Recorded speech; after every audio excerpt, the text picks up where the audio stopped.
There's a question that most people don't ask out loud. Not because it's dramatic or dangerous, but because it feels oddly embarrassing to admit. It usually shows up late at night, when the room is quiet, when the day is finally over and there's nothing left to perform. The question sounds simple, almost childish, but it carries weight. Why does being kind seem to cost more than it gives? You don't ask it because you expect an answer. You ask it because something doesn't add up anymore. You were patient. You were considerate. You listened carefully. You gave people the benefit of the doubt, even when it made things harder for you. And yet, if you're honest with yourself, there's a pattern you can't ignore. The people who push forward don't always seem gentle. The people who get their needs met aren't always the most understanding. And the people who are quietly accommodating often end up quietly disappointed. This isn't anger, it's confusion. A soft, persistent confusion that settles in the chest and stays there. You start replaying moments, conversations where you stayed calm when you could have spoken up, situations where you made room for others, assuming the space would be returned.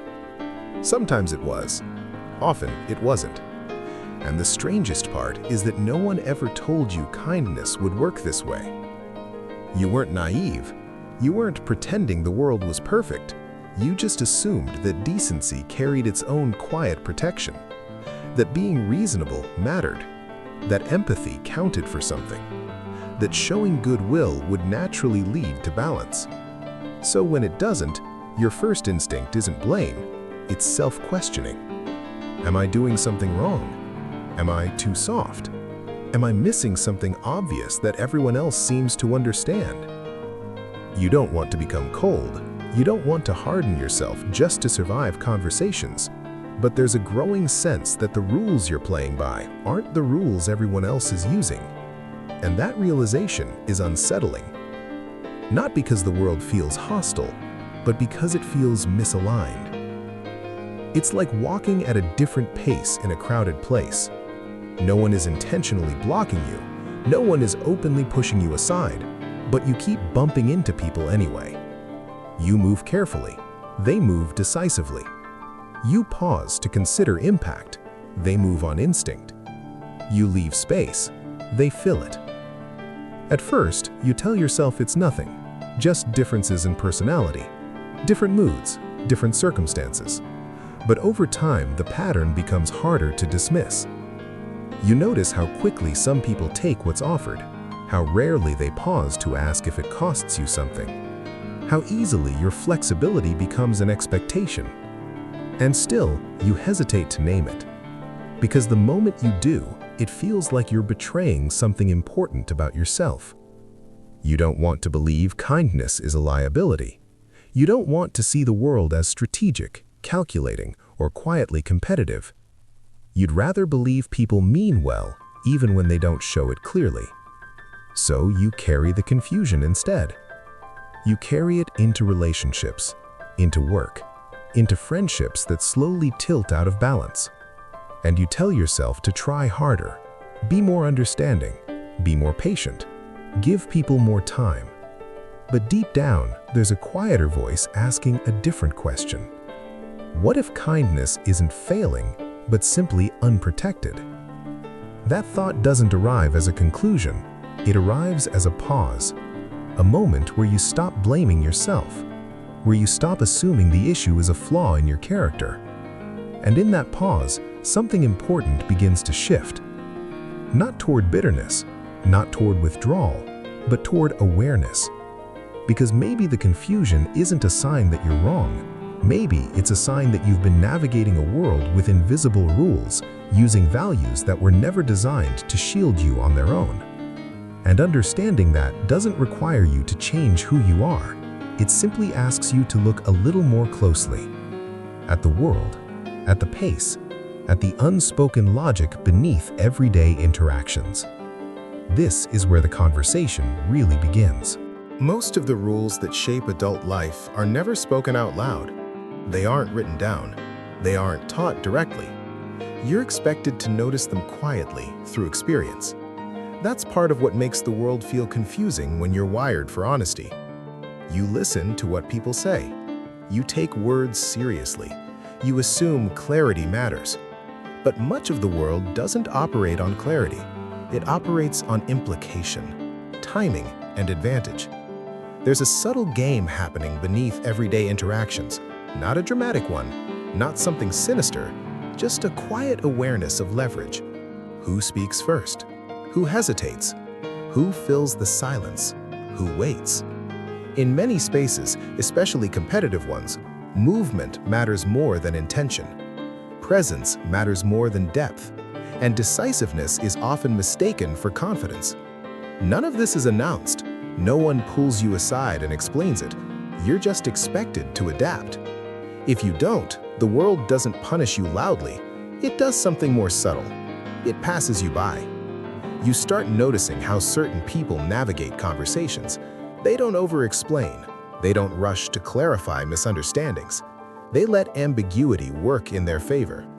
They aren't necessarily smarter. They're just less concerned with being fully understood. And if you value connection, that difference can feel jarring.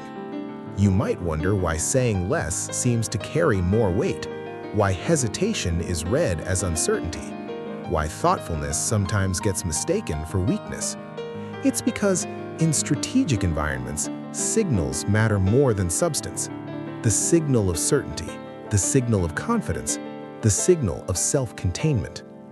Kindness, especially when it's open and expressive, doesn't always send those signals.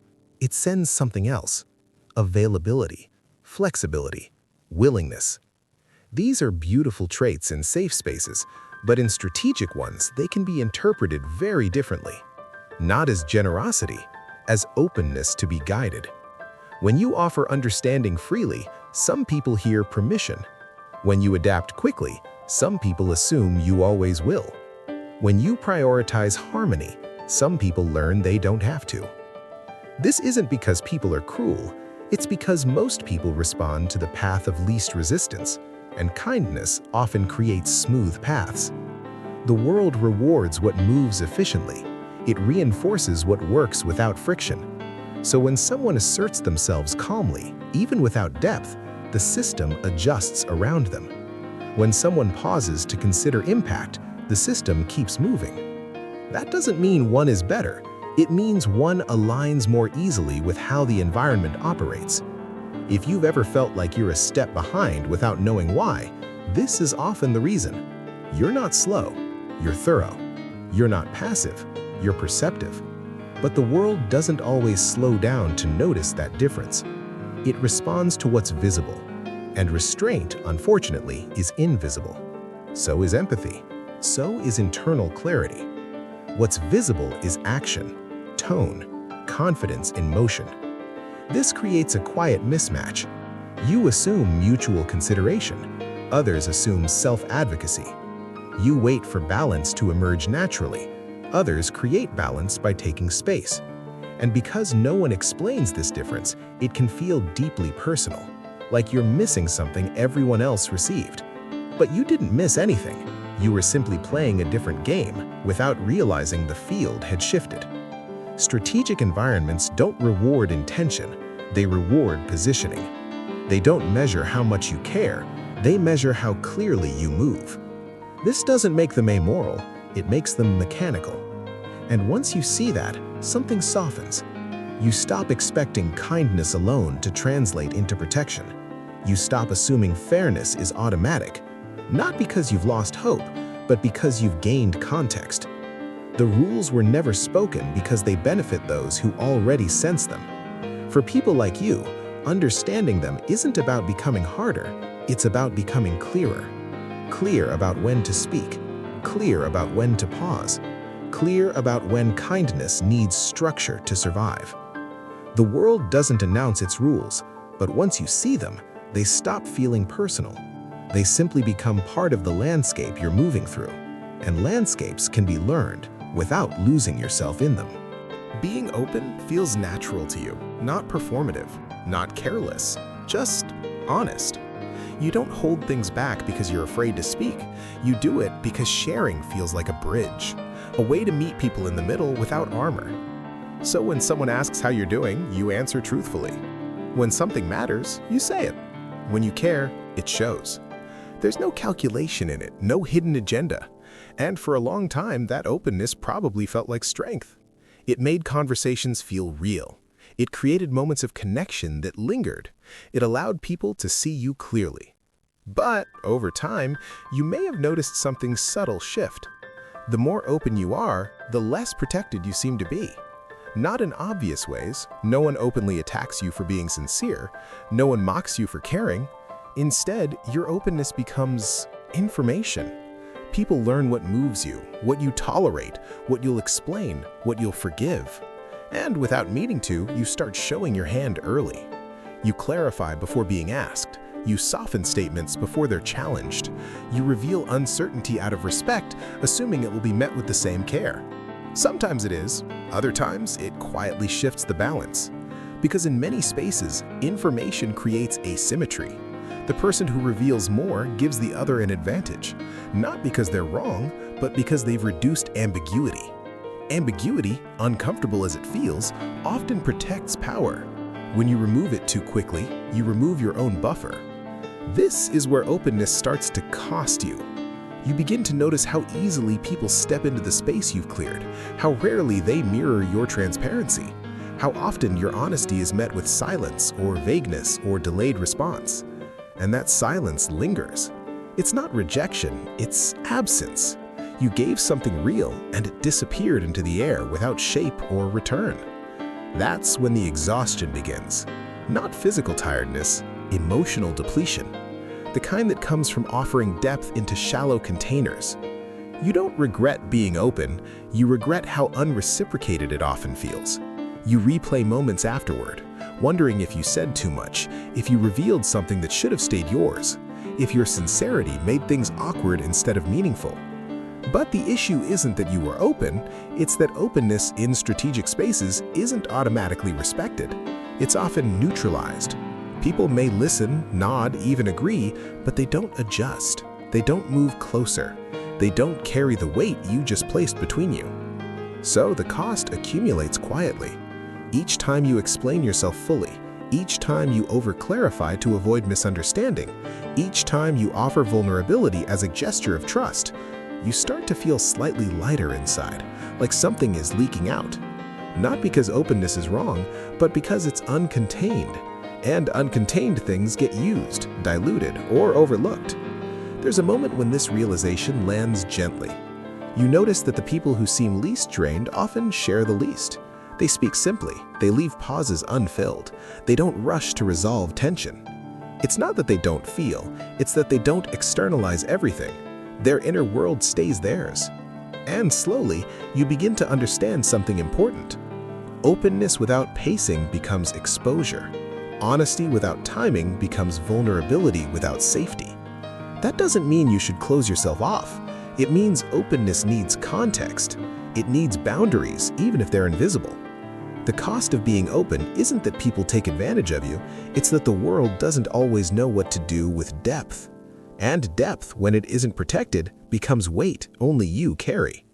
Realizing this isn't about regret, it's about adjustment. About learning that not every space deserves full access to you, and that holding something back doesn't make you less real, it makes you intact. There's a quiet misunderstanding about strength. Most people imagine it as something visible, assertive, unyielding, clearly defined. But for people like you, strength has always felt different. It feels like restraint, like awareness, like choosing not to escalate when you could. You've learned how to soften situations, how to read the room, how to adjust without making anyone uncomfortable. And for a long time, that felt like maturity. But in a strategic world, restraint often goes unnoticed, not because it lacks value, but because it doesn't announce itself. So you start to feel an imbalance. You're doing a lot of internal work, regulating emotion, considering impact, holding space, while others move freely, unburdened by those calculations. And slowly, the question changes. Not why am I kind, but why does my strength look invisible? The answer isn't that you lack it, it's that you express it quietly. Strategic environments tend to reward clarity over care. They respond to edges, not nuance. So when you hold back, the world doesn't interpret it as discipline. It interprets it as availability. This is where boundaries begin to matter. Not dramatic ones, not confrontational lines in the sand. Quiet boundaries. The kind that don't require explanation. You may have been taught that boundaries must be spoken, declared, justified. But some of the strongest boundaries are behavioral. They show up as pauses, as limits in how much you give, as a decision not to fill every silence. They aren't defensive, they're stabilizing. For someone used to overgiving, this can feel uncomfortable at first. You might worry you're being cold, or distant, or unkind. But restraint isn't cruelty, it's containment. It's choosing not to offer everything, everywhere, all at once. There's strength in deciding what stays private, in letting some misunderstandings exist, in not rushing to correct every perception. Because clarity, when overused, becomes exposure, and strength doesn't need to be sharp to be solid. You don't need to dominate a space to hold your ground. You don't need to compete to remain intact. Often, the most grounded people are the least reactive. They don't explain themselves into exhaustion. They don't chase alignment.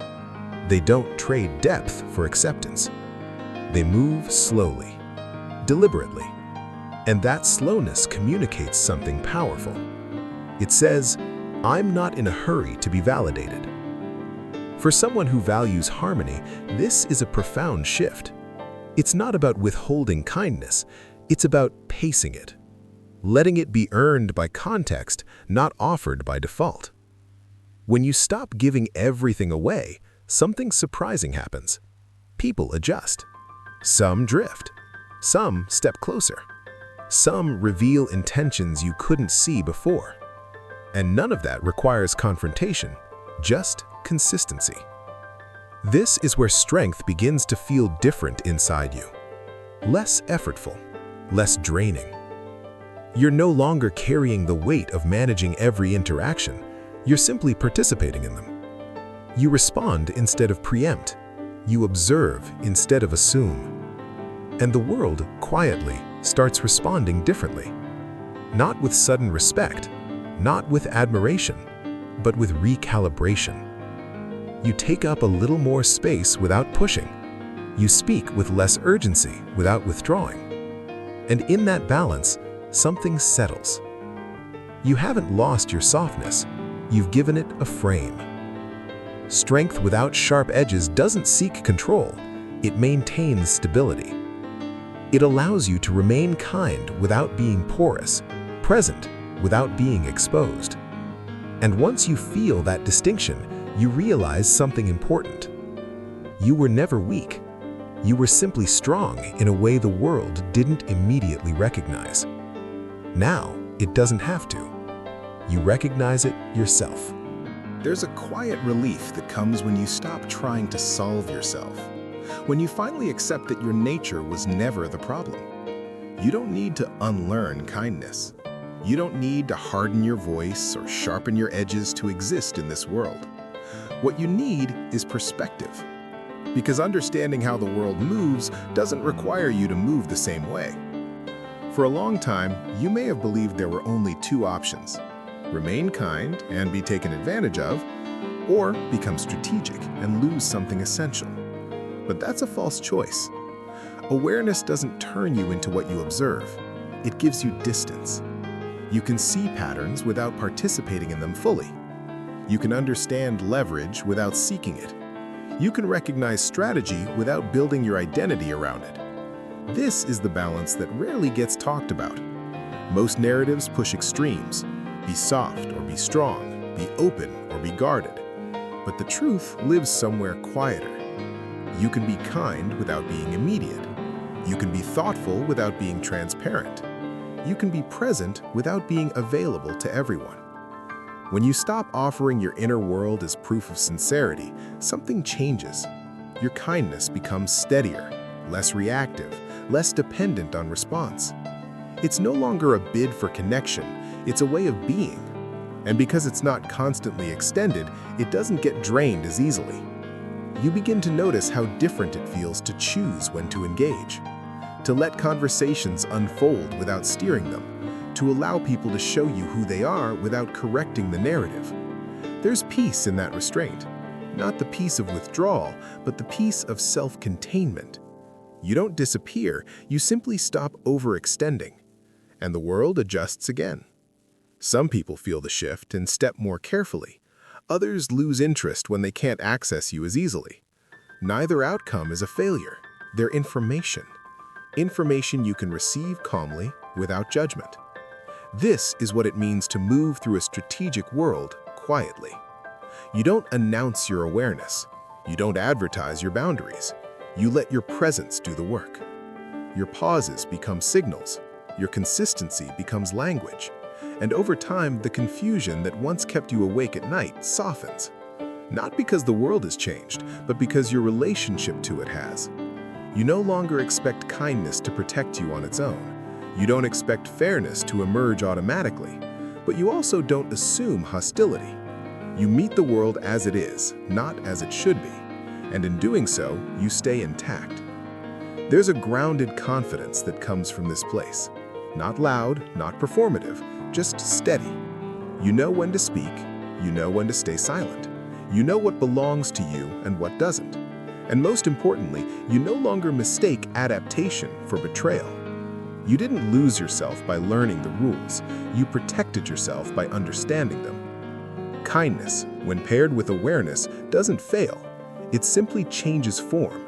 It becomes selective, intentional, rooted. It stops asking to be recognized, and in that quiet shift, something settles deeply.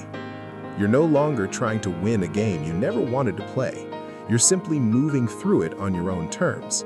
Calm, clear, unrushed.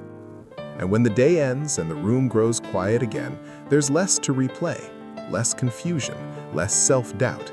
Just a sense of being exactly where you are, without apology, without armor, and without losing the part of you that was never meant to be given away.